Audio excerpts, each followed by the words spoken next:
This is Be Heard right here on WHCR 90.3 FM, the voice of Harlem. Welcome to another edition of Be Heard Talk, your favorite show where we talk race, politics, and culture. And we do that all from our very diverse, not that diverse, sometimes diverse perspectives. I'm super happy to be with you all. Shout out to everyone who is watching us via live now. We see you, Tasha. If you guys don't already follow me, please follow me at Miss Selena Hill.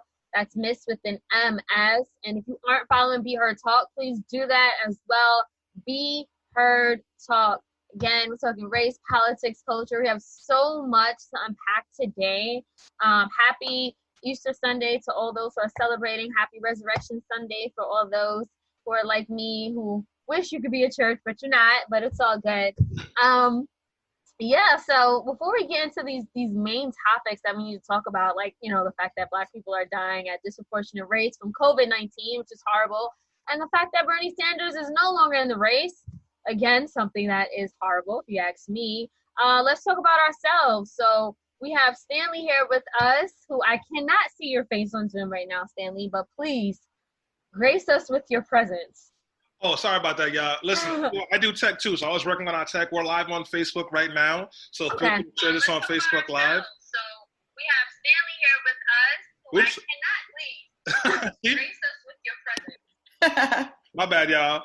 But I am doing pretty good today. The Facebook Live is working after 3 weeks in a row of trying, so I'm very happy about that.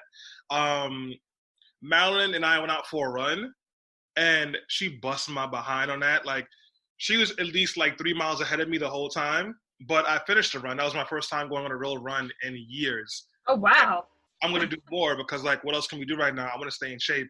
So we had like a mile, maybe 1.5, but like I felt that. I felt every single inch of it. We have our special correspondent here who we haven't heard from in a while, the Bronx finest, Evan Mastronardi, joining us all the way from the BX. Mm-hmm. How's it going, Evan? It's going well. Thanks for having me, and happy Easter to you too, Selena. Thank you. We're the two celebrators here. I go to church not as much as I should, but I always go for Easter Sunday. I literally, like, for me as well.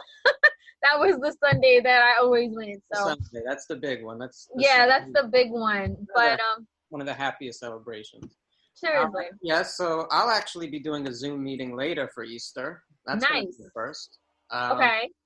But yeah, I've thankfully been in good health. Most of my family's been in good health. And I don't have a running partner, but I have a wild cat living in a one-bedroom apartment. So I've been running with him, sometimes involuntarily. But that's been my only real exercise here.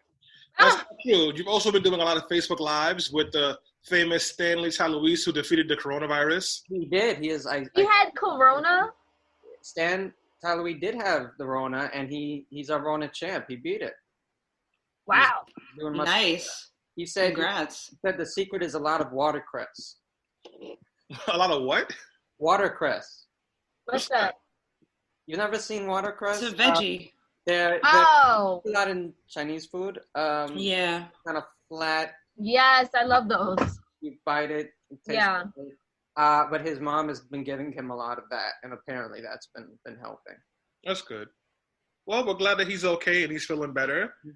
So, yeah, good job, Santa Luisa, defeating the Rona, the big Ronies. I'm trying to avoid the Ronies at all costs. Shit. If you didn't already get it. So, Tammy, are you with us yet? Yeah, I am. I'm so sorry. I'm your resident, like, tech failure. I'm an old school girl. I like in-person stuff. This Zoom business is really killing me. I can't wait till outside is open again. Hey, y'all. Right. So my name is Tammy David. I'm your problematic host, coming from straight Flatbush, baby. Happy Easter to those of you who celebrate. I celebrated today by calling my parents and smack-talking Joe Biden with my dad, which was honestly an experience worth thanking God for. My parents are like the typical Black Democrats, so I'm still shocked at how hard they went for Bernie this time around. Nice. And we're all mourning together. You can follow me at Miss David if you nasty on IG, or at Rude Black Commie, BLKCOMMIE on Twitter, where I'm most likely going to be sharing incredibly leftist content and talking about how Black people always suffer the most in crisis like coronavirus. So hit me on the internet. But before we get to those amazing topics we have lined up for you today, guys, it's time to hit the news roundup where we discuss those stories that made you guys laugh, cry, twerk, clap, or stress call your bestie. Today we're going to talk about why Karen is not a racial slur. Sorry, Julie, or should I say Karen. Why Tyler Perry remains a pillar of the Black community, and we're going to shout out some of the celebrities and billionaires who are putting their money where their mouth is to support gaps in coronavirus relief funding. So first things first, y'all. I need to know, did you see that Twitter thread where journalist Julie Bindel said that Karen is a racial slur? Yes. Stanley was a part of that Twitter thread. Stanley, what was going on? Because I saw you tweeting. I didn't see the whole thing. It just is like nonsensical at this point to me. We're battling the Rona, not Karen. Jesus Christ. So basically, this journalist named Julie Bindel went on a Twitter rant to talk about how people using the term Karen towards white women are using it to be classist and misogynistic against working class white women. Mm-hmm. She went on to say that although the main perpetrators were men who were using it to be misogynistic, Black women and Black people are not protected just because they're Black by saying it, totally taking away the origin of Karen in the first place. She went on to say that it should be a slur and that it's an offensive term, and it has a long historic background because Karen is a working class name. I mean, Karen is not a working class name. Karen is the woman who doesn't season her food and puts raisin in the potato salad. We all know that. This is a fact. Well, there's that offense, but the main offense of Karen is, using the police like customer service. I mean, that's like Karen offense number one. I mean, I wish we did have time to really delve into the history of it and like where this name originated from and how and why it became offensive. But I mean, out of all the things to be upset about, like it doesn't resonate with me, especially as a Black woman, because in society being perceived, as a Black woman, it's hard enough because it's actually much, much harder than not having any privilege. Like, I get white women because of their gender and their sex, they don't have male privilege, but they're born with so much privilege. And I think that if they want to be upset about something, it would be more beneficial if they could be an ally and upset about people who are literally dying and being discriminated against and can't get jobs, and it's like a plethora of issues that everyone else has who's not a white woman or a white man. And but then they can't just don't understand. Themselves. Yeah, but what is the real issue behind it? Well, honestly, no, you first, Tammy. Well, I was going to ask y'all, the real issue, quote unquote, that they're saying is that Karen is like the N-word for white women. So, that's where it's the N-word. Why didn't she say the N-word, but she said Karen? Come on, we got to be real Bingo. about here. But says who? If anything, a lot of times I hear Becky being used in place to describe white women, not Karen. I never even heard of it. This is new to me. I heard both. But really? We have to look at levels here. Sure, if you're, just minding your own business and somebody says, "Look at this Karen over here." Of course, of course you're going to be mad. Of course you're going to be mad. I'm only saying this because we're not on the air now, because I think we can curse. Can we curse? I should have asked. We tried not to, but Oh, I'm sorry. Anyway, so I get why you're offended in that way, but to liken it to the N-word is ridiculous with all the history and oppression and laws. There were no anti-Karen laws, Karen. Jesus Christ, where are you getting this from? I mean, I got some anti-Karen laws in my house. They can't come here. So I know the potato salad got some serious anti-Karen laws. I But mean, oh goodness. yeah. Well, No, you go ahead, Tammy. Well, in any case, honestly, I just think it's a ridiculous concept to say that Karen can be compared to a word that has literally centuries of dark and evil history behind it. But you know what? Onto something that is not anti-Black, that is the exact opposite. Let's talk about something positive in our community right now. We have Tyler Perry picking up the tab for groceries purchased at supermarkets. Wow. So there's people like this lady who talk about, all of these silly ways to make themselves a victim. But Tyler Perry is out here going to supermarkets and picking up tabs for all senior shoppers. Wow. That's Shout out to Tyler Perry. His movies are horrible, but at least he takes care of people. Hey, I saw Madea Family Reunion way too many times when I was a kid. Oh. Look, I love Medea. I love most of them except for Medea Christmas. I think that one wasn't done well. Maybe you throw Christmas production. But I mean, from A Fall from Grace to everything else Tyler has done, he has employed so many Black and brown people. He keeps, these actors with jobs. He gives them the salaries that they deserve. He's also ended their careers because they can't get a job. No, that's not true. Now, if you look at, he's gave like Taraji P. Henson starring roles. Claire Underwood was on In Therapy, and he was in Tyler Perry's movie. So yeah, exactly. So like, what I'm trying to say is, HBO show. Tyler Perry to me, he's also an advocate for entrepreneurship. He's shown us how not just working in Hollywood, but having some type of ownership, how that helps the community. Because again, you can use that as a platform to employ others. So I mean, look. He has the money. I think he should be tipping well, and I'm glad that he is. I just hope it wasn't a publicity stunt. But nonetheless, this is a time where most of us are suffering. Almost 20 million people are out of work right now. So yeah, we can use any help that we could. That we can get. Tammy, I have a news story. Can I share it with you guys real quick? Oh my God, yes. All right. So listen to this clip right here, okay? Here we go, right here. We need you to do this. If not for yourself, then for your abuela. Do it for your granddaddy. Do it for your big mama. Do it for your pop pop. We need you to understand, especially in communities of color, we need you to step up and help stop the spread so that we can protect those who are most vulnerable. This epidemic is a tragedy, but it will be all the more tragic if we fail to recognize and address the disproportionate impact of COVID-19 and an array of other diseases. That is General Jerome Adams, the Surgeon General for the White House. And actually what he was doing, he was blaming Black people for their high level of infection and death in the coronavirus.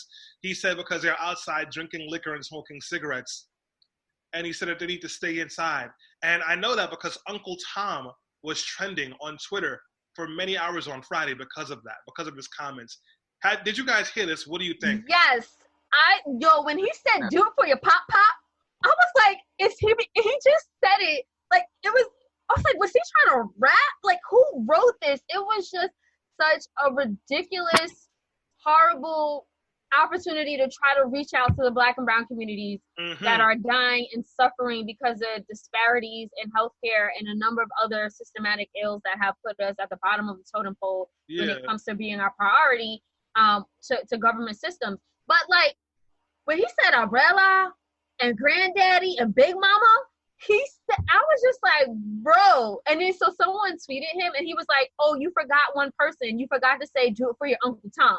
And I was like, yo. What is he trying to do? It was horrible. Yo, I mean, listen, Evan, did you see that or is that your first time seeing that? First time. The only thing Well, we can. I don't want to change subject, but later, if we have time, I want to talk about what Fauci said because he actually tried to say something decent. Wait, who? Dr. Fauci. Dr. Fauci. Oh yeah, what did Dr. Fauci say? No, he said that it's important. He didn't go with the shaming aspect of it. He said it shows the deficiency in our systems. This is a time where we should where we should focus on the deficiencies that have allowed for disproportionate effects of Black people, people of color. So he actually tried to bring it back. And it was in front of Mike Pence, too, which I love, because Mike Pence wanted no part of it, especially when he brought up gay people in the AIDS crisis and how resilient they were. Mike Pence, nearly melted. Anyway, this is awful. I think the same person who tried to appeal to Black Trump voters by saying #woke, whoever that was, wrote this. That's all I got. Yeah, that's probably true. Tammy, what else we got going on in the news right now? All right, so I guess on that wave of people trying to be helpful, even though it's low-key their fault, we got some celebrities and billionaires now pledging money and stepping up to fill gaps in coronavirus funding. Twitter founder Jack Dorsey just pledged $1 billion to COVID-19 relief, which is 28% of his net worth, which is a large sum for someone like him. And, we've been seeing Rihanna step out, donating millions to domestic violence relief, Cardi B partnering up with Fashion Nova to give monthly donations of $1,000 to people in need. What do you guys think about this? What do you think that celebrities should be putting their personal funds into coronavirus relief right now? Well, I'll say this because we actually got a question, a comment about that in our Q&A box. Someone writes, Kylie Jenner donated hand sanitizer. I'll say this, as trivial as that sounds, yes, if you are a millionaire, billionaire, if you are a celebrity, if you are someone who has a huge platform, because COVID-19 is attacking so many thousands of Americans, taking their lives and disproportionately affecting the black and brown communities, you should do any and everything in your power to help this crisis, because the government and our leadership at the White House is completely incompetent. They have not taken the steps necessary to prevent the spread of the virus early on, and now we can't really trust them to get rid of it and contain it at a rate that I think would save lives. So yes, do what you can. However, this is the question that I brought up during our chat beforehand. I said, why is it that we've gotten to the point where we have to depend on celebrities and the wealthy and millionaires and billionaires to actively play these roles? Why do they have to fill in where the government is failing? We should have scientists and researchers and a full department that is well funded by government to prevent pandemics like this. Bill Gates shouldn't have to be spending billions of dollars to find a vaccine. That's a problem. It is. It shows a deficiency in our government, what the government is supposed to do. Ideally, we shouldn't have a system where people who have made their money as capitalists will then use capitalism almost to fight capitalism. Yeah. But that's the world we live in. I wish it wasn't the case. So yes, I believe if you have made a lot of capital in this capitalist economy, you have a duty to use it. And even though, 28% of, I forgot the man's name, the Twitter co-founder, Dorsey. Jack Dorsey. Jack Dorsey. 28% of his wealth, it may seem like a lot, but that man is doing just fine after 28% gone. Yeah. Please. Did you see what Kenneth Copeland? Mm-hmm. That, I can't curse again. I'm trying to find other words. But that Yo, Evan, you're so Bronx. I can say crack because it's also in the dictionary. Head pastor with the boggling eyes. He's worth $750 million. $750 million, and he blew at the coronavirus. He spit at it. Wow. So yeah, we need real people money because that's okay. True. Well, BP so has... I want to jump in and answer BP's question because This is something I've been wanting to say. So BP asks, what's the ideal scenario? Government pay for everything? Like everything. Give out sanitizer, wipes, food. And my answer is yes. That is exactly what the government should be doing. And actually, with all of this celebrity madness, it's like I'm happy to see, a few celebrities step up and take care of their communities. Like Cardi B's from the Bronx. She knows the Bronx is suffering. Rihanna is a woman that suffered from domestic violence. So she understands victims of abuse being stuck at home with their abusers. But make no mistake, they are still billionaires. And ultimately, I believe that billionaire charity is a form of, exemption and like making it seem like they're doing the right thing. Yeah.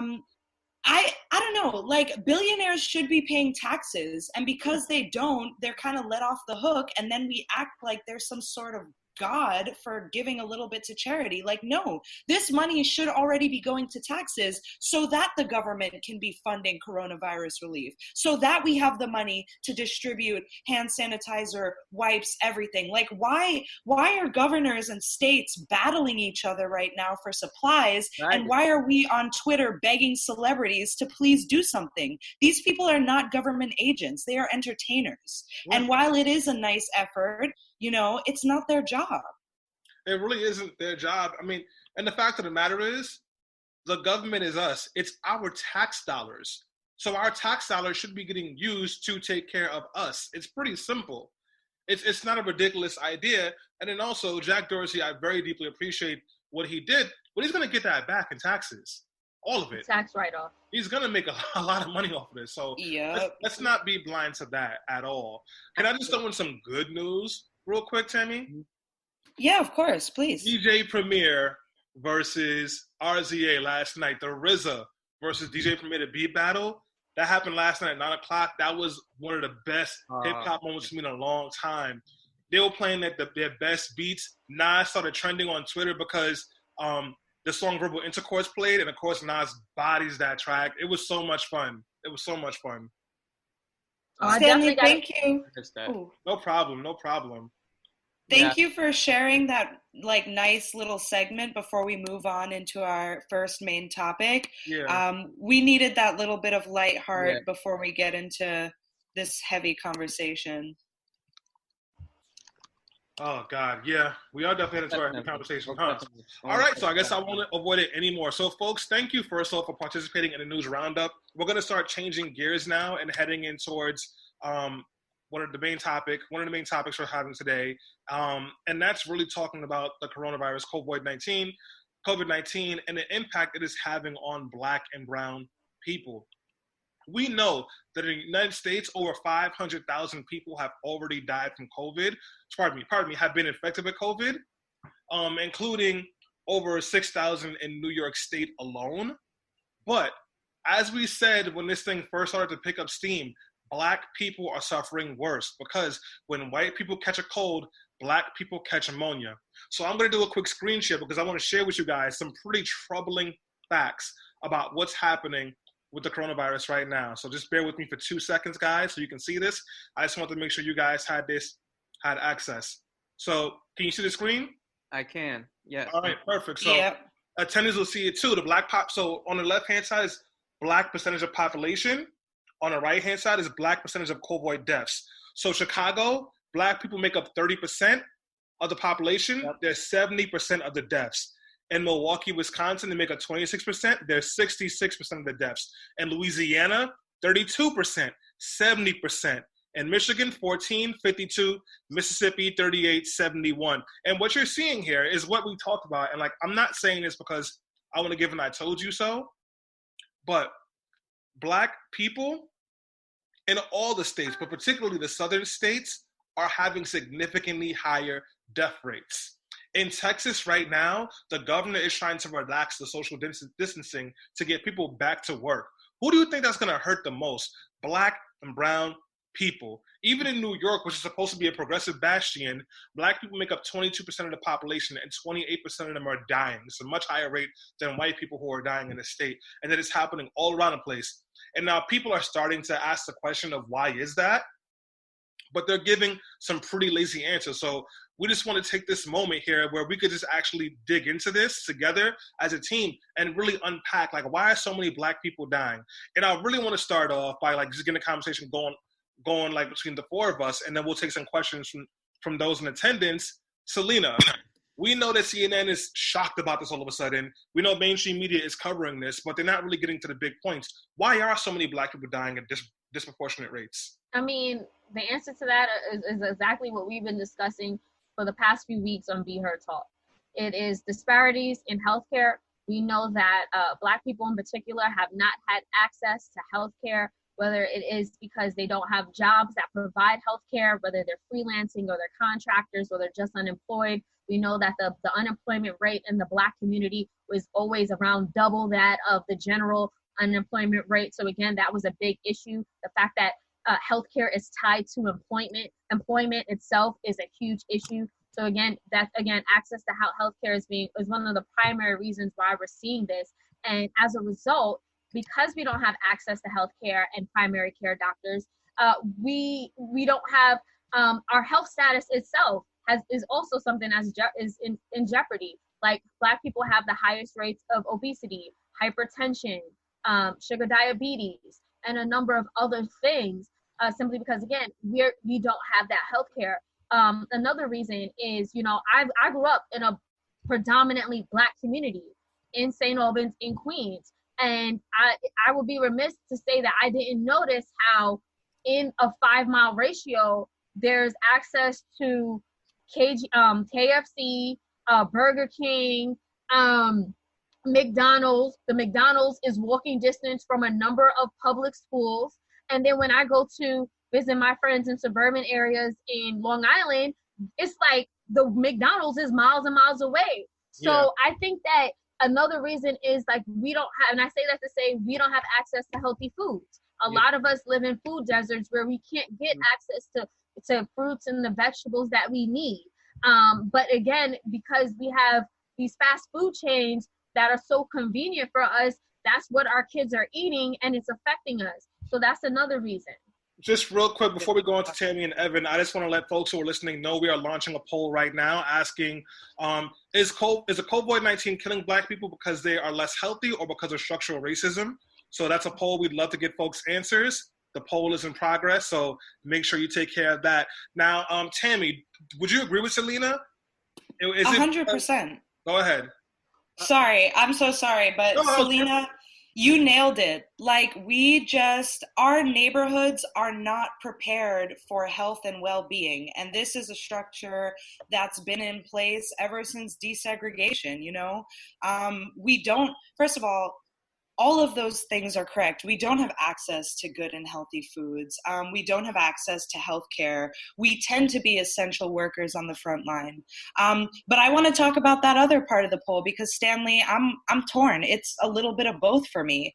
I also think it's a structural issue where, a lot of these places, when we saw that demographic, a lot of these places where you see Black deaths happening, look at Mississippi, look at Louisiana. All of these places are areas in which policy favors the rich and the white. Black people in these areas do not have health insurance. These are places where Medicaid and Medicare get cut systematically, and where, Black people may live miles and miles from their nearest clinic. So imagine when you're in a system where you can't really take care of yourself very well because it's both expensive and inconvenient to get the food that you need to take care of yourself, and you got to go to work and make ends meet any way that you can, and you might not have the insurance or time to get regular checkups if you're feeling sick. That is a recipe for disaster in something like this. Evan, you live in Kingsbridge, which is a community which is mostly like Black and Latino. How has the disease been showing up in the Bronx? Yeah, so I went to public school too, which was predominantly with students of color. And the same thing that Selena said is true. I mean, the closest options were never the healthy ones. McDonald's isn't walking distance for me. And it wasn't until, and many other fast food places are as well, KFC, Popeyes. And I have had the chicken sandwich way more times than I should have because it's the only thing that will deliver to me right now. But that's part of the issue here is that, especially in times like these, think about whatever you have closest access to is what you will get. Mm-hmm. Because a lot of times others options won't be there. But I want to say regarding your poll, what Selena was describing is one can lead to the other. So that's what Dr. Fauci was saying to kind of stem any sort of prejudice towards African Americans, just like any sort of prejudice towards gay people during the AIDS crisis, which is like, because of certain conditions, there may be a disproportionate statistic, but that's not the fault of the people. It's the fault of the system that has led to that. So yes, there may be a higher incidence of diabetes, but that's a fault in the system that has allowed there to be a higher incidence of diabetes because of the reasons Selena gave. Thank you, Edwin. Just real quick, I just want folks to know who are listening. We are taking questions. Please feel free to submit questions to the Q&A, and we will get to them. And we'll also try to give some space for folks to ask questions live as well. If you're on Facebook Live, leave questions in the comments. We want to make sure we're hearing from everybody. BP, thank you so much for engaging with the questions. And for those of you who have not yet done the poll, we see 2 people have done it so far. Please complete the poll. Which we're asking, why are more Black people being impacted by the coronavirus? Sorry about that, Evan. Finish your thought. Yeah, I just have one final point that I think really encapsulates, many Black people of color are on the front lines right now. And nothing encapsulates that more than someone took a picture of, I believe it was the 2 train in the beginning of April, not March, not February, the beginning of April. So this was well underway. The stay-at-home orders were well underway, and it was packed. Yep. So forget 6 feet, 6 inches could not exist here. And if you look at the complexions of everybody in the car, there aren't many white people. There's almost none. So that is who is getting affected right now. The people that have to go to work, that have these jobs, that have to take public transportation. Yep. Over 40 MTA workers have died, and many of them are people of color. So we are letting disproportionately people of color die and not doing anything about it. Yeah, man. So, I think that paints a really good picture of what's going on. But the question is, how many people in here are actually surprised? If you are an attendee, we'd love to hear from you guys in the chat. Are you actually surprised at the death rate of Black and brown people because of the coronavirus? And, just to make sure we're keeping people involved, Bianca has another question. How do we fix this, Selena? Do we ban McDonald's and fast food in urban areas? Do we provide healthcare to all people? Is it an issue of personal morals, or is it systemic? Yeah, no, thank you so much for that question, Bianca. We appreciate you and your support. And I just want to also add, 4 people took the poll. It looks like about 5 people, and 20% of the people say Black people need to be more responsible. And I wanted to key that in to the question that Bianca just asked about McDonald's and food, because we do have some people who think oh, Black people just aren't responsible. They're not, they're going outside, they're spending time outside, they're going to the Crab Fest in Maryland. We've seen pictures of that, and they're not taking things seriously. And to me, I do think that we've seen those pockets, but that does not account for the mass majority of the reason why we are dying. And yes, everyone has freedom of choice. If you want to eat McDonald's or whatever you want to eat, you can do that. But the fact of the matter is, we need to have more variety, and we need to have healthier food choices in these communities. I personally have talked to my local congressman about getting access to these communities. My mother, she has went to stores and said, you don't have a diet or a sugar-free option in your store. And just by speaking up, our local bodega decided to actually implement those options for her. So it's about being informed.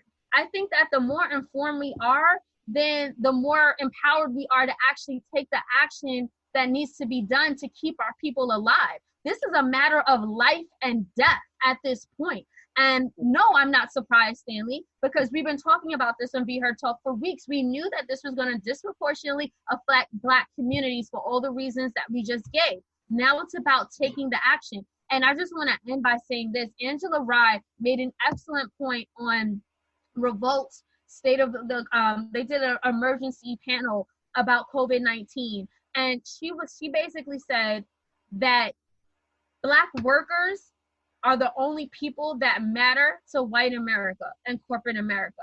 We've been saying Black Lives Matter, but the only reason why COVID-19 is getting the impact it's making on Black people, the reason why it's making mainstream news is because without Black workers, our system of capitalism would absolutely collapse. So because they are dying in droves, that's why people are caring.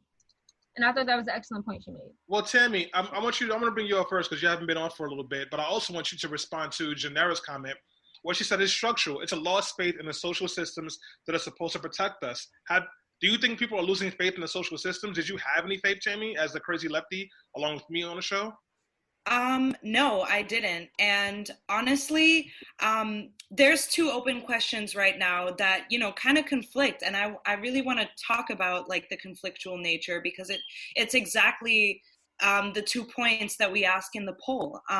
Bianca says, sadly, we got to advocate for ourselves, yet like to the grocery store bodega, for example. But, I agree with Janera. I think that it's structural. I think that social systems are in place to protect us. And, Black people don't have faith in these systems. So yes, we do need to advocate for ourselves and we do need to educate our communities and advocate for best practices in a crisis like this. But what are we supposed to do when we still have to go to work? You can wear all the PPE, the protective gear that you want, but if you're carrying it, you're carrying it and you bring it into your home and you give it to your grandma. And at the end of the day, like if we don't have access to foods that are proven to boost our immune system, and we're working, a lot of our community right now in the medical field are working 12, 16-hour shifts. Are they supposed to drive clear across New York City to go get like spirulina and turmeric, like fresh ginger and turmeric? Like sometimes, yes, we do have to advocate for ourselves, but sometimes we need to use our voices to make sure that the people in charge of advocating for us are doing their jobs. Because ultimately, what we saw with the flattening of the curve was that we couldn't trust individuals to just stay home and not go to the bar and to not be outside being foolish. And it's not just Black people, it's white people too. We had to have de Blasio and Cuomo shut down the city and say, enough is enough, stay home. And so if we want to see the numbers change in our community, we're going to need to advocate for our government to protect us and to give us that paid leave. Yeah. So we got to start wrapping up this part of the conversation so we can move on to the Bernie versus Biden versus Trump conversation. But I did want to give Evan one more chance to just comment because I know he's been waiting for a little bit. Evan, just to help round this conversation out, like what are some things that we can be doing right now as we're stuck in our homes to help protect and speak up for these communities? Because like I said in the beginning, when white people catch a cold, Black people catch pneumonia. And right now the pneumonia is really killing people. Yeah. It is. Well, first, I wanted to add to what Selena said. First, I think what she's doing, and your mom also did, to advocate within a bodega is really important because that's the consumer coming and saying, I will affect your capital if you don't make these changes. So I think that was a very effective way. I wanted to say that it's beyond just fast food because my anecdotal story here is my place by me is most of us know C-Town. So C-Town became Key Food, which became Food Dynasty or Bravo. Like those types of stores, a lot of them, even that isn't a fast food restaurant, but the produce isn't fresh. The meat isn't fresh. So I used to think that things went bad in a day, and then I felt bougie and got plated, which delivered to my door, and it would last 5 days. I was like, what kind of sorcery is this? Like, I had no idea that fruit and vegetables can do this. So even our local places that are supposed to sell the quote unquote healthy foods aren't always healthy because they think they can get away with it in certain communities. Yeah. So I think it's difficult because to put pressure on the dollar of the store means you can't really always get that resource. If you're boycotting isn't an easy thing to do. Then you can't use the closest resource to you. So it's a mix between your own capital, holding it almost hostage for those places. And also, as Selena said, talking to your congressmen and your government and advocating for them. Yeah. Selena, what are some things we can do right now to help address and speak up for Black and brown communities impacted by this? Number one of the things we could do is definitely what we're doing now is keeping our people informed. Another key thing you could do is keep your immune system boosted. That means double up on the zinc, the turmeric, the ginger teas. Make sure you're taking, vitamin C, all the things, and also just practicing some of the things that like our parents and our grandparents taught us. You don't wear your shoes inside of the house. Take your outside clothes off. Don't wear them inside. Wash your hands for a significant amount of time. Don't just do a little quick wash. Just basically, if we demonstrate certain etiquette and hygiene, we could fight this virus off. So just listen to what your grandmother's been telling you, basically. Yeah, that's a fact. And Tammy, what can we do? What's some action that we can take politically to protect and speak up for Black and brown communities? I love Selena's point of like advocating within your own community. I think like honestly calling the local politicians and just like asking for tips, advice, doing outreach to your neighbors, working with community groups and places like your bodegas to get information out there just so people know. I think education is key right now just because this is like a crisis. Yeah. It definitely is. And, I've said it 2 times, I'll say it again. When white people catch a cold, Black people catch pneumonia. That is exactly what's happening right here. And a lot of times, no one cares until it starts to impact their lives. The way to protect Black and brown people and make sure that they're not being negatively impacted by what's happening with these pandemics is very simple. We have to deal with the fact that our systems are racist and we have purposely put Black people, poor people too, but Black and brown people particularly, in bad situations. We have the worst air quality in our neighborhoods. We have food deserts. A lot of Black and brown people do not have high-paying jobs. We block them from educational opportunities. And the only way we are going to shift that is a real political revolution. A revolution that a lot of people feel is not here anymore because of who won the presidential nomination. But it doesn't matter who's running for president, who's running for Congress, or who's running for Senate. We've got to flip this whole thing over on its head if we're really going to stand up and take care of Black people. Now, with that being said, I want to pass it on to Selena because she's going to be talking to you guys about the presidential election, what it means for you. And folks, if you're watching live, please, we want to hear from you. Ask questions, leave comments. We're going to be getting those now. So, Selena, the floor is yours. Thank you so much for that, Stanley. And I'm so happy that you teased political revolution because that's one of the main topics we wanted to talk about today. We know that, Bernie Sanders, he officially suspended his campaign a few days ago. But back in February, he wrote something that was really poignant. He said, and I quote, "When we bring millions of working people, people of color, and young people in the political process, there is nothing we cannot accomplish." And that statement in itself was reflective of his theory of victory at the time while he was running in the Democratic primary race.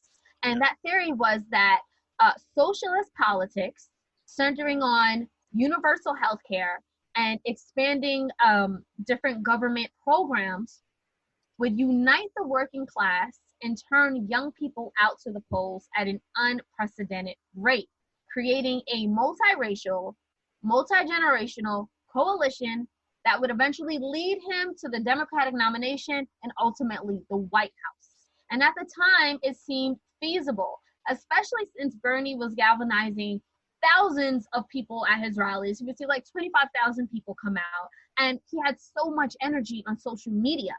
Plus, in 2016, he won more than 13 million votes from people who were much younger, less affluent, and less educated.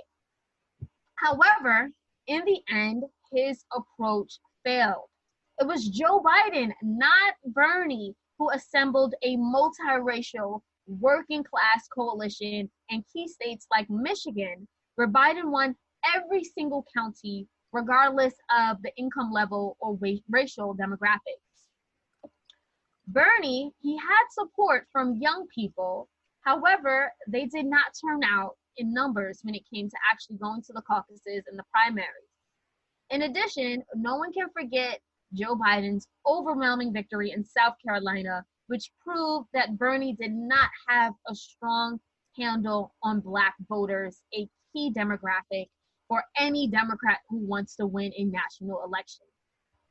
Then, on Super Tuesday, a few days later after the South Carolina primary, Biden won 10 out of 15 contests, and he basically gobbled up the working class and rural supporters that were vital to Bernie back in 2016. Mm-hmm. So now that Bernie has completely dropped out the race, that leaves many of us asking, what happened? Why didn't the political revolution show up? And what's going to happen to his philosophy about empowering working class people that he's been pushing for years? Can that ever happen? So those are the questions that we are going to attempt to answer today on today's episode of Be Her Talk and Unpack. And I want to kick things off with you, Stanley. Why wasn't Bernie able to beat Biden? There's a couple of reasons, but the simplest solution was Biden expanded the base, Bernie did not. White, college-educated, and high school, uncollege-educated people turned out for Biden. Black people turned out for Biden. Young Black people and older Black people turned out for Biden. And Bernie just could not win the Black vote. And it wasn't just him. None of the other candidates was ever able to surpass Biden in the support for Black votes. And until you're able to get over that hump, you just can't win. And Biden was able to get that. But let's not forget the fact that also every single institution on the Democratic side was for Biden. We found out yesterday that Obama was making moves behind the scenes to help push it over the hump for Biden. We know that the Democratic Party did not want Bernie Sanders to win because Bernie has pretty much been campaigning to destroy that entire institution. We know that Bernie did not make attempts to reach out to Black leaders. Jim Claiborne, he didn't reach out to him. He didn't even reach out to Elizabeth Warren until after she lost her own state to see if she would endorse him. So he didn't do that work. You know, personally, I never thought that Bernie was going to be able to win the nomination. I thought that his issues would, and that's why I supported Elizabeth Warren, because I thought she would carry those issues. But it was still really frustrating to see that we got to this point right here. And, you know, I'm not pumped about Biden, but I'd much rather him than Trump. Well, hold that thought, Tammy, before we, move on further into this conversation. Simply put, why couldn't Bernie beat Biden, in your opinion? So I do think the Black voting bloc had a lot to do with it. But truth be told, and it kind of pains me to say this, Black voters are incredibly loyal to the Democratic establishment to their own detriment. We saw this last run, and we'll see it again. Unfortunately, a lot of our communities are miseducated and misinformed about the state of politics in this country, and we kind of tend to think, well, it doesn't really matter anyway. Life is still going to be racist. Let's just go with whatever, the Democrats are telling me to do. So truly, I kind of believe it was the Democratic establishment that tanked this election for Bernie, because yes, Black voters did turn out overwhelmingly to support Biden, but Bernie didn't stand a chance when they sent in Bloomberg with his millions and millions and millions of TV ads to distract voters from the real issues, when they sent in Elizabeth Warren to split the progressive vote among young folks and educated folks who otherwise would have considered Bernie because of his progressive agenda. And lastly, they failed by touting Joe Biden's Obama endorsement and his history with Obama, because they put him up as a face of Black representation because of his alliance with Obama. But Joe Biden was only VP for Obama because Obama was kind of a long shot, and they needed someone like Joe Biden who was more moderate, who was more, in the Democratic Party to support him in the first run. So yeah. I really feel like it was the establishment. Well, you know what? It's so funny because basically what I'm hearing, it sounds like you're saying that the establishment pinned Elizabeth Warren against Bernie to split the progressive vote. Now, that is the first time that I've heard that theory, that Elizabeth Warren was working for the establishment. Stanley, you just admitted that you were vying for Elizabeth Warren. Do you think that she was working on behalf of the establishment to take Bernie down, like Tammy suggested? No. What I do think that happened is that Elizabeth Warren was not happy that Bernie Sanders campaigned so hard in her home state when it was obvious that she was going to lose, which embarrassed her further. And she probably also didn't like a couple of comments that his campaign made during the race. And because of that, she got petty and just got silent when everybody started coalescing power around Biden. I don't think it was a big conspiracy. I don't think that Bernie is actually the best when it comes to strategically partnering up with people. I do want to make sure we get some comments in from the Facebook Live. So Karan Williams says, Black folks like Biden because he's cool with Obama. Sad to say, but it's true. And also the things that we pointed out are facts. Those were Bernie's faults. Brittany Baxter actually said in Facebook Live that she disagrees with Tammy's analysis, waiting to hear more from Brittany Baxter to see what else she has to say about that. And I know we got some questions in the Q&A, Selena. Okay, yeah, before we do, I do want to just get Evan's voice in here because, I'll say this. Yeah, Bernie did not win over the Black vote, but neither did he win over rural white populations either. In Minnesota and Oklahoma, which were two Super Tuesday states, Sanders went from winning nearly all these counties back in 2016 to losing nearly every single one of them. In fact, Biden won 83% of the counties that Sanders had won back in 2016 because non-college, rural white people were flipping from Sanders to Biden in 2020. And now, Evan, I want to get your voice in here because it's not just Black voters who weren't burning for Bernie. It was white people too. Of course it was. And Joe Biden always made it a true point to tout his white working class roots and ability to communicate. I think he took advantage of the Black vote because he felt like he had it in the bag. I think that because he was on Obama's coattails. And I think his pitch was to that group. He wanted to win over them, and he did. And I think it's interesting you say that he won all those counties that Bernie won because in 2016, because if you look at, I'm interested in all of your opinions here. Biden's politics and Hillary Clinton's politics, I think, are both neoliberal, corporate, right center Democrat.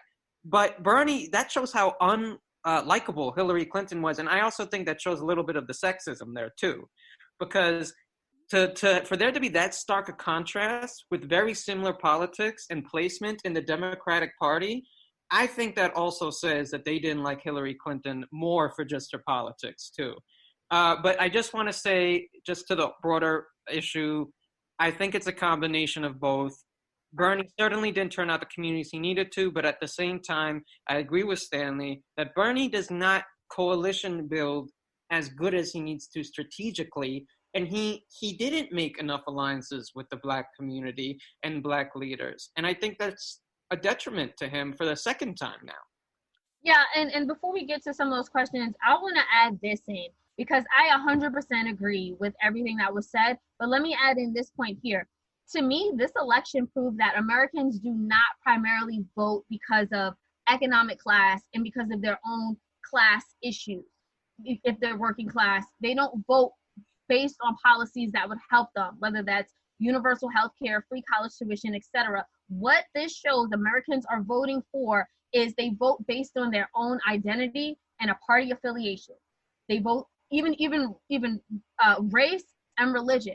Is showing that identity politics and partisan politics are much stronger than I think we all estimated them to be. Because when we look at white working class people who are voting majority Republican and voting for Trump, they're voting against their own interests, but they're voting because Trump has preached a nationalist, xenophobic type of rhetoric that he's pushing. And they're like, hey, I can identify with that, right? Or whatever. And then when it comes to Black folks who would, again, benefit mostly from Bernie's policies because they are more so affiliated and group themselves as Democrats, right? And we have shown that we are loyal to the Democratic Party. Again, they too weren't voting for Bernie. So I think that that's something that cannot be denied. Stanley, can we read some of those questions? Wait. Stanley, Go ahead. I'm sorry. I'm lined up in the chat rearing to go because there are two questions that I want to answer, and yeah, the read the answers questions. tie in to some of the points that Stanley was making earlier, because Stanley, we're going to beef on this. Elizabeth Warren definitely was a part of the establishment takedown of Bernie. And let me tell you why I think so. Granted, this is just my little conspiracy theory, but I fully believe it. So when Bernie supporters basically reamed her for having corporate PAC support, she clapped back by basically saying that Bernie was a misogynist and that he told her that a woman couldn't be president. That was the number one shade thrown to get him out in Iowa. And so that's where I see it started, with Elizabeth Warren lining up with the party. Then as you saw it go on, first of all, she lined up behind Biden. She promised when she dropped out that she wasn't going to do an endorsement. And just 2 days before Bernie dropped out, who does she endorse? Biden. So that tells me, well, she did. Warren hasn't endorsed anyone. She hasn't? No. Okay, well then that's my mistake, because I saw her come out for Biden. But in any case, I agree with Janera's comment that voting Biden is a continued vote for corporate America. He will be no different. We need a new government. And quite frankly, I think that Elizabeth Warren was touting a progressive agenda, but still liked the compromise. She was still willing to get in bed with billionaires. She was still willing to work with corporate America, while Bernie was adamantly not willing.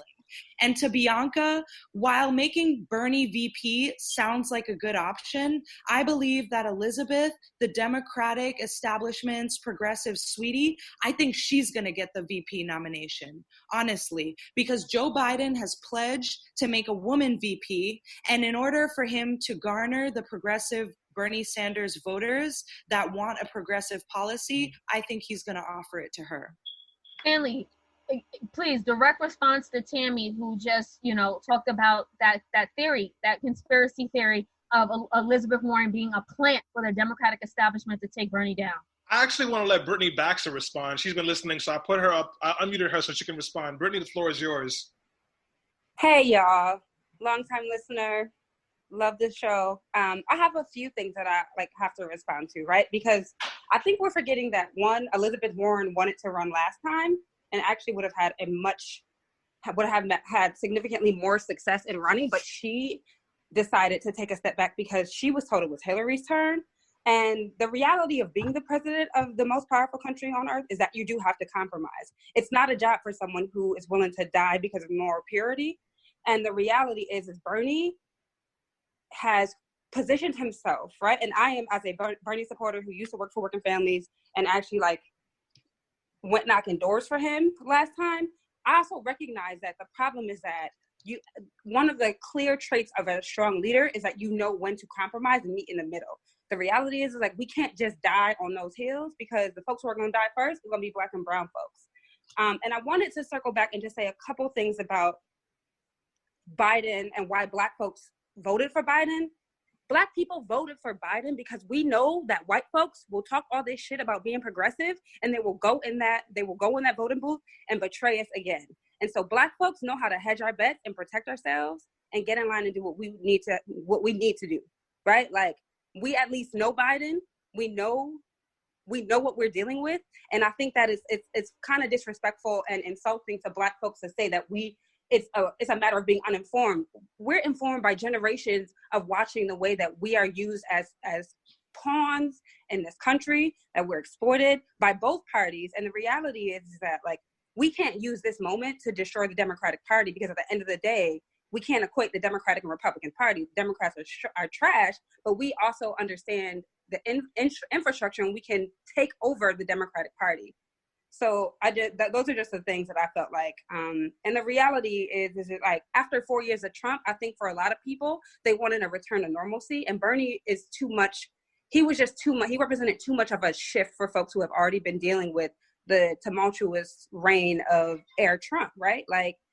I want free college. I would not free college. I would like to not have $70,000 in student loan debt. I would love for my son to be able to live in a community where the air is clean and it's not we're not dictated that we have to live here because white folks don't want to live here. I want basic things from my family members, but I want immigration reform. I want all of those things, but I also recognize that you cannot push people too far too fast, because the reality is that pendulum will swing back and they will react violently, and that's what we got with Trump after Obama. Thank you very much for that, Brittany. Selena? No, I just want to thank Brittany as well for chiming in. I mostly agree with everything you said, so thank you for those comments.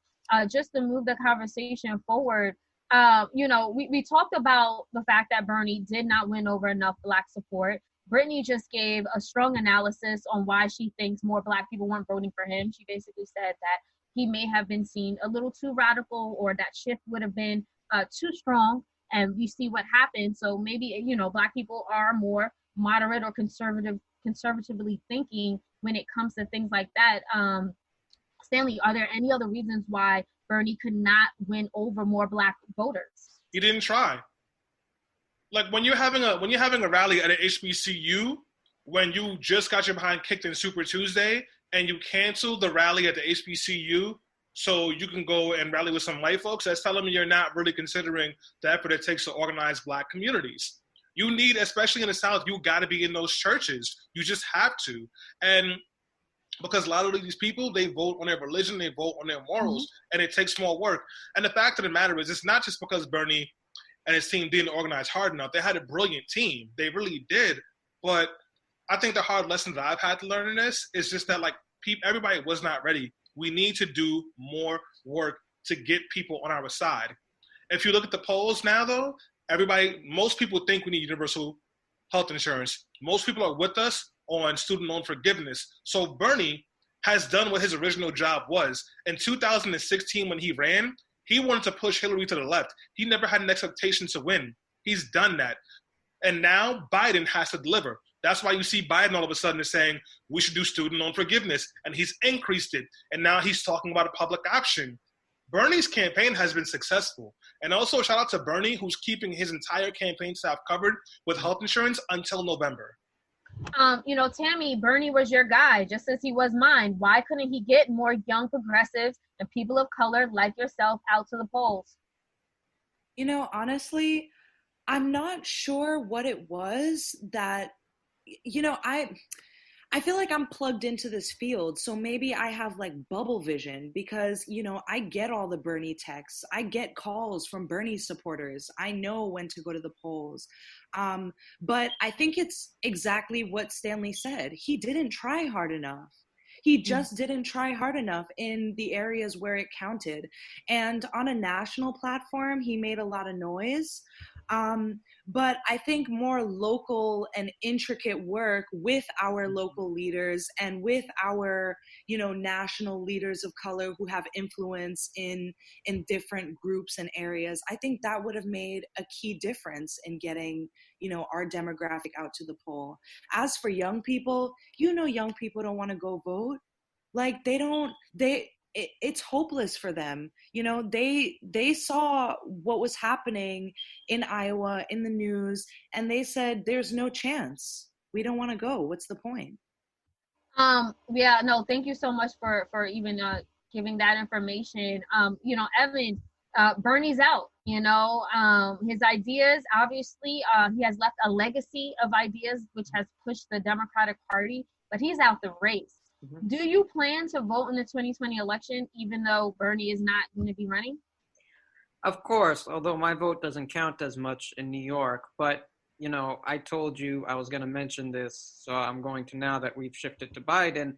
I don't want to, I'd be remiss to not mention that there are serious allegations against Joe Biden on sexual assault that have been going around and have now been published by major publications. So it is, for everything else, putting everything else aside, that's going to be the hardest thing for me to know that. And I believe that person because of all the rest of the complaints against him and her coming forward and putting the whole picture together and the fact he barely responded to it. And it's going to be hard for lots of people, especially women, and many of whom may have survived, to bubble in that next to him, because why do we have to vote for two men accused of sexual assault? I mean, why is it down to this? It's a very difficult thing to do. Is he the better candidate? Yes. But it's hard for me to just, because we're rolling past that. And it's. Can you talk about Biden's sexual assault for those who aren't informed, Evan? Yes. So a former staffer, her name is Tara Reid, said that he unwillingly, non-consensually penetrated her under her skirt. And she expressed that she did not want this. And he said, "Man, I thought you liked me." And she said, I wanted to become a senator one day. I didn't want to sleep with one. And now that has sincerely, it harmed her future career. And she told, again, I don't want to hear, well, why didn't she come forward? Because we all know, first of all, it happened in the 90s. So there weren't even social media then. There weren't even people who could coalesce around her and support her as much. It was even worse then. We saw what happened with Anita Hill, and we saw how Joe Biden handled that one, which is something that I'm still not letting him off the hook for. So he's developed I'm believing her because of the persona he has created over the years. He wasn't very supportive of Anita Hill. We have 6 other women who said he inappropriately touched them. And now we have this person coming forward. So yes, I will believe her based on the other evidence. So I think it's very hard. It's very unfortunate to me that we're just rolling past that as a society because, yes, he's the best option. But this is very serious, and he needs to be held more accountable for it. We're getting a lot of questions and comments in our Q&A box. We see all those comments. Thank you so much, guys. We see them, and we will try to adjust as many as we can during this conversation. But I want to throw things over to Tammy because, your guy is out. Bernie's out the race. Do you plan to vote in November for Biden or Donald Trump? I'm so excited for this question because y'all already know, but I want to make it crystal clear. I am not voting for Biden, okay? My vote is my voice, and I have the choice whether to support a predator on the red, a predator on the blue, or other options. If I choose not to go to the polls, statistically, I become part of the demographic that shows that voters were not satisfied enough with the Democratic candidate to have gone to the polls because I voted for every other, I voted mostly in line with parties in New York locally. So it shows that I left that party for the presidential. Secondly, I'm actually considering voting third party because what do I do when the revolution has been halted? You move on, you change gears as an organizer. I am very adamant on the fact that the two-party system doesn't work. So why am I going to throw my vote, my civic voice behind something that I believe is deeply flawed and broken? Why would I do that? Well, those are strong points. Stanley, do you agree with Tammy? No, Go ahead, Stanley. I think it's misguided and immature. We're literally going through a pandemic that could have been avoided if we had someone who was even slightly competent in office, and a lot of people are going to die because of it. Who cares? Like, I'd rather have somebody that can at least get the job done and fight another day for the revolution. You give Trump another 4 years, you think things are bad now, Republicans are going to go all in because there's nothing to stop them and they don't have elections to be afraid of. I don't understand why you would put your political preferences ahead of the lives of millions of black people. I think it's irresponsible. And I think for those of you who are thinking of not voting in New York City, as Brittany Baxter said on Facebook Live, all it takes is New York City having a low turnout and New York can turn for Republican because upstate is very, very red. It's very white and it's very Republican. At the end of the day, I don't like Trump. I'm not very excited about Biden, but Biden is not going to put kids in cages, and Biden is not going to ignore alerts about a pandemic for 6 months straight and then be taking essential materials from other countries and giving it to businesses so businesses can then sell those materials at a spiked up market rate so they can make money. We wouldn't be having that with Biden, and that's just a fact. Evan, before we start wrapping this conversation. Yeah, I got to say something to that. Stanley, I agree with you, but I disagree with the notion it's immature. Listen, there are women who are sexual assault survivors. If they don't want to vote for another predator, that is completely their right, and it is not immature, and it is not misguided, because this is what they've gone through. So yes, from a or aggregate perspective, I agree with you, because we're going to have a Supreme Court pick soon when Ginsburg is no longer there. And who do you want, Donald Trump or Joe Biden? I want Joe Biden. I think the immigration policies will get better, and I know for damn sure he would have handled COVID much more in advance, and people, especially people of color's lives, have suffered as a result. But as an individual decision, I'm not for shaming. I'm not for classifying it that way. If you are a survivor of assault and these are your options, I do understand why you would stay home. I would hope you see the bigger picture, but I'm not that person. I did not have that experience. So I understand why you stay home for a sexual predator. All right. Okay, guys, we do have to bring this conversation to a close. But before we do, Tammy, I want to throw at you first the call to action here. What needs to be done to institute the political revolution that Bernie was fighting for years, and that revolution that you seem to care very deeply about? So I'm a believer that change comes from the ground up. We're not going to see top-down revolution. The fact of the matter is Bernie was a great option and the most hopeful, but, we're going to have to fight really hard from the bottom up to get that revolution. I think we need to be paying attention to local politicians that advocate for Bernie's policies. For example, voting people in like Jamal Bowman from New York 16, so that we can fight for Medicare for all in Congress, so that we can fight for that in that level. I also think that people should be paying more attention to what goes on in their communities and doing community outreach and education about policies like the Green New Deal that will get jobs and protect the environment and more, because clearly we're not going to see it on a presidential scale for a very long time. Evan, final points. What needs to be done to continue to pursue the political revolution that Bernie Sanders was calling for? Bernie Sanders' revolution lives on, but like you said, it's not really his revolution. It's our revolution as people, as a diverse community, people of color, people of different socioeconomic backgrounds. It needs to start on the ground with local officials. If you have to build it from the ground up, not from the top down.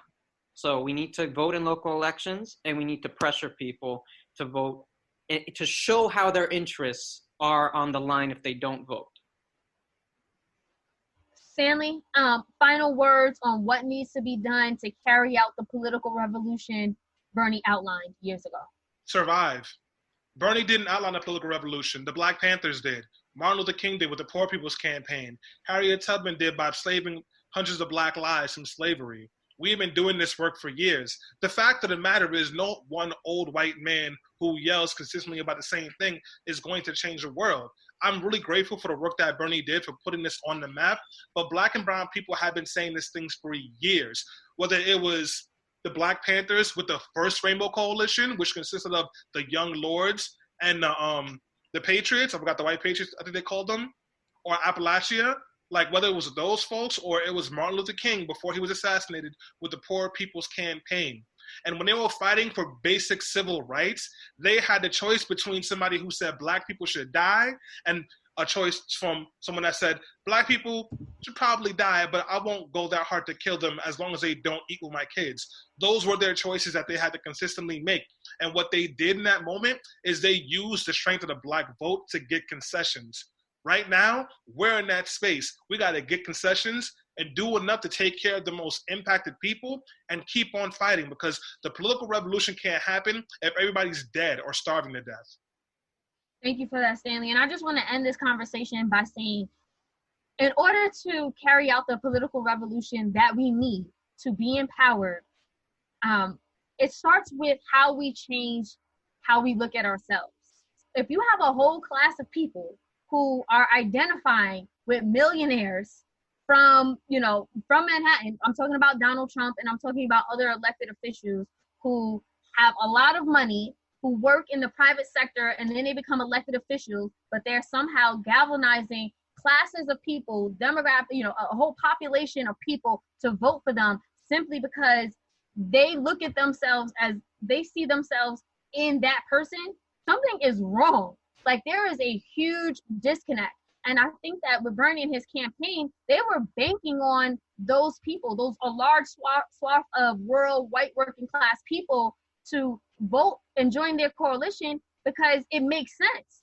But now that we see it, they don't care. They don't care about their own interests. The only thing they care about is upholding their racist beliefs and values that they believe will put them in a better predicament of power.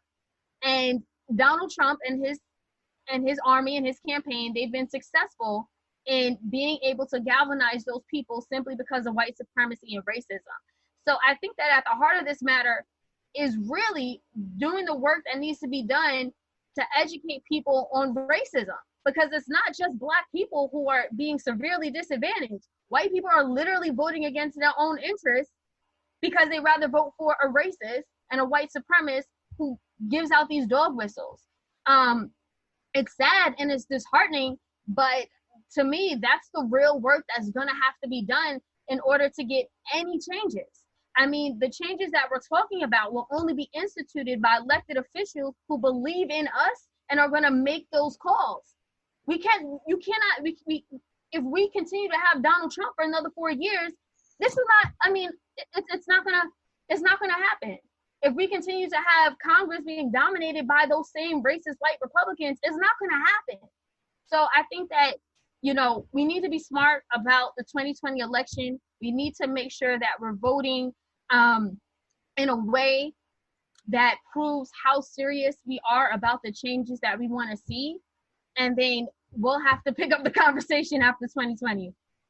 And I'm going to leave it there. I also want to thank everyone for chiming in. We got so many questions and answers and commentary via the polls and the Q&A box. Thank you so much, guys. And we also appreciate everyone who is listening via podcast now. Please feel free to share this show and tag us at Be Heard Talk. And also please become a subscriber to our Patreon account, where your support will actually continue to support us so that we can talk about the issues and the causes that you care about. Thank you, guys.